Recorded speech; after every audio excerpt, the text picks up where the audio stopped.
Meetings with lawmakers and a speech to the nation.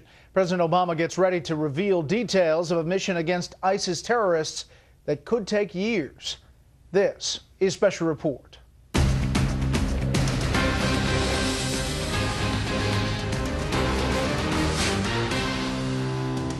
Good evening, I'm Brett Baer. President Obama is about to embark on what could be the slipperiest slope of his time in office.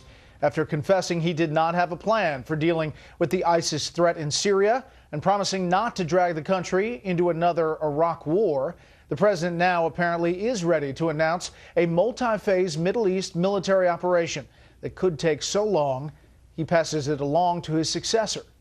Chief White House correspondent Ed Henry begins our coverage tonight. Good evening, Ed.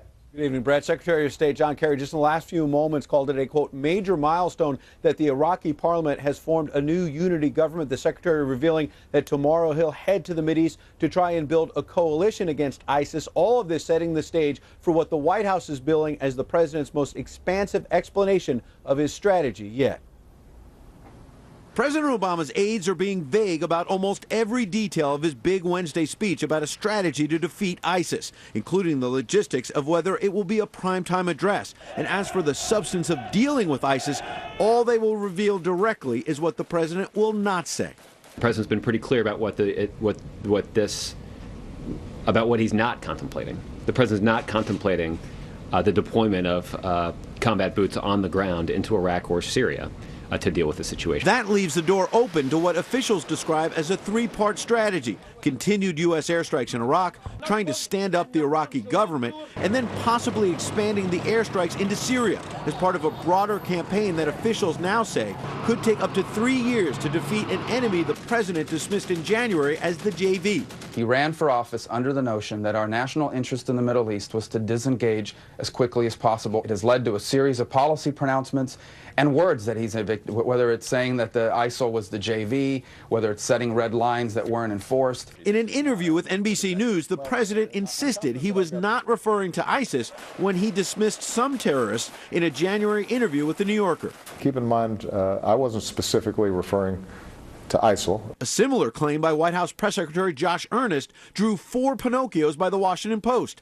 And PolitiFact has declared that after consulting with The New Yorker, the president was referring on January 7th to the fact that the Islamic State had taken over the Iraqi city of Fallujah on January 3rd. Why do you and the president continue to say something that has been proven to be false? It's not proven to be false. The president was describing the wide variety of extremist groups that have sprouted up over the last several years in this region of the world.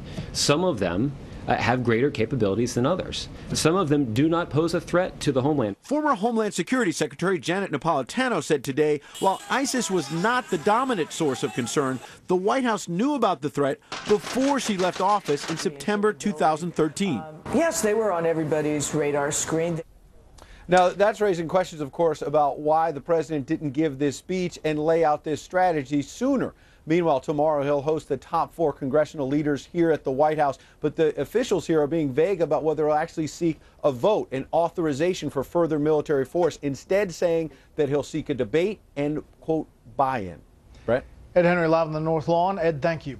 President Obama's foreign policy philosophy of don't do stupid stuff is being stretched to the limit by ISIS. Tonight, senior political analyst Britt Hume looks at how that has complicated things immensely for this president. Good evening, Britt. Hi, Brett. President Obama's conduct of foreign policy seems largely determined by what he will not do. He surged troops into Afghanistan, but simultaneously announced when they would leave. He says he supports Ukraine against Russia and those rebels, but he won't send arms. He says he will degrade and eventually destroy ISIS, but only with the support of an international coalition and with no use of U.S. ground troops. In all those cases, he provides valuable information to adversaries. But that's only part of the problem. Mr. Obama limits himself by first selecting his tools and then tailoring his objective to what those tools can accomplish. That's why he said at one point his mission was to reduce ISIS to a manageable problem. Only when worried Democratic senators, including some facing tough elections this fall, began to desert him on the issue, did he change his stated goal to the eventual defeat of ISIS. It would be nice to think that now that he has chosen a new objective, he will choose new tools, but that's not how he rolls. And now he's going to ask worried U.S. allies in the Mideast to join him to defeat ISIS. Ask yourself this question. If you were a foreign leader urged by Mr. Obama to join him in a campaign against a terrorist army in which the U.S. will clearly do less than it could, and your ground troops and none of his will be the infantry, how eager would you be to sign up? Brett? You know, Brett, critics on Capitol Hill say this is like when he surged troops into Afghanistan and then had a deadline date for withdrawal. What about interacting with Congress? The White House is not definitively saying that he's going to ask for approval, unlike the time when he was going to before the previous strike. Well, the previous planned and all but announced strike on Syria was called off by him in order to go to Congress. My sense about that was he didn't think he had to go to Congress, but he thought if he tried, it might be a way to get out of it. And then, of course, Vladimir Putin came along and he made common cause with him that ended up leaving Assad in power. He claims, of course, that it got rid of nuclear weapons or chemical weapons, but perhaps it did, or at least some of them. I think in this instance now, I think he thinks he has to go ahead, but I wouldn't rule out the possibility that he might decide at the last minute that he needs to go to Congress if he gets cold feet. But that's not about the Constitution. It's about the temperature of his feet. Britt, as always, thank you. You bet. Reaction continues to last week's Fox News exclusive with 3 men who fought terrorists on the ground in Benghazi 2 years ago. The headline, they were told to delay action, a delay they believe cost lives, including the ambassadors. Here's Chief Congressional Correspondent Mike Emanuel with the fallout.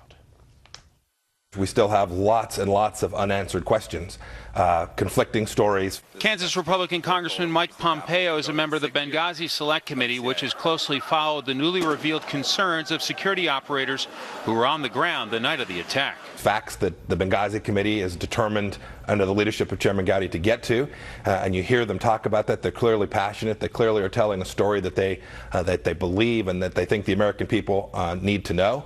3 security personnel revealed to Fox's Brett Baer they were told by the CIA station chief to stand down, and they eventually went to the scene against their orders about a half hour later. If I gave you that 30 minutes back and I gave you some air power, would Ambassador Stevens and Sean Smith be alive today? Yes, to me, if without the delay, they would still be alive. My gut is yes. You in on that?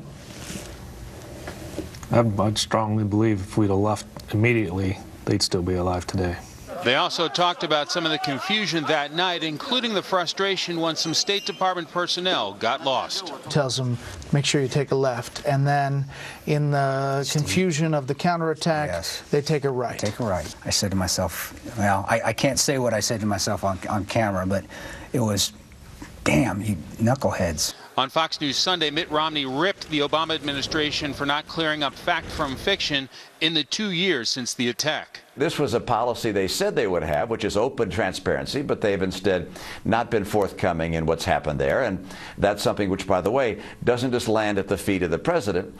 It lands at the feet of Hillary Clinton as well. State Department spokesperson Jen Psaki says extensive documentation, interviews, and briefings have been provided. The facts certainly back up our view, our consistent view, that we have taken every step possible to participate and to be cooperative and transparent in looking into the events of that night. There will be more interviews as the Congressional Select Committee does its work. Chairman Trey Gowdy says lawmakers want to talk to those security contractors as well. Brett? Okay, Mike, thank you. So what exactly does stand down mean? And exactly who said what when the shooting started? Chief Washington correspondent James Rosen looks at that part of the story.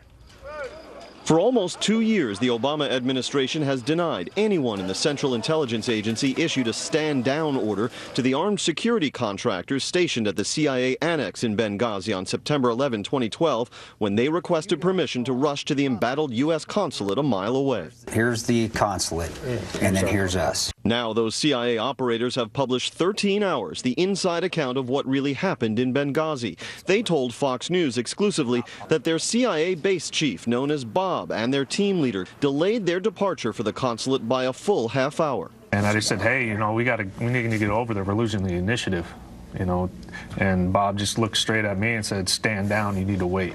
After that, the contractors disobeyed their orders and rushed to the consulate anyway. Fox News national security correspondent Jennifer Griffin broke the stand down story on October 26, 2012. The CIA responded, quote, "No one at any level in the CIA told anybody not to help those in need. Claims to the contrary are simply inaccurate." The State Department's Accountability Review Board found the departure of the CIA contractors was not delayed by orders from superiors, and senior administration officials have echoed that finding. Action was taken immediately and appropriately. I am aware of several requests by CIA for military support that night, and those requests were honored and delivered. The CIA operators gave classified testimony to the Senate Intelligence Committee in June 2013. The committee's final report, issued in January of this year, noted the operators' frustration that they were unable to respond more quickly to the consulate compound. But the Democrat-controlled panel found no evidence of, quote, intentional delay or obstruction by the chief of base. And the GOP-controlled House Intelligence Committee concluded there was no stand-down order given to American personnel attempting to offer assistance that evening. There's a huge and fundamental difference between a short delay for security considerations and a stand-down order, which implies an effort to prevent people from aiding those under attack in any way. We were told to wait and stand down. We were delayed 3 times.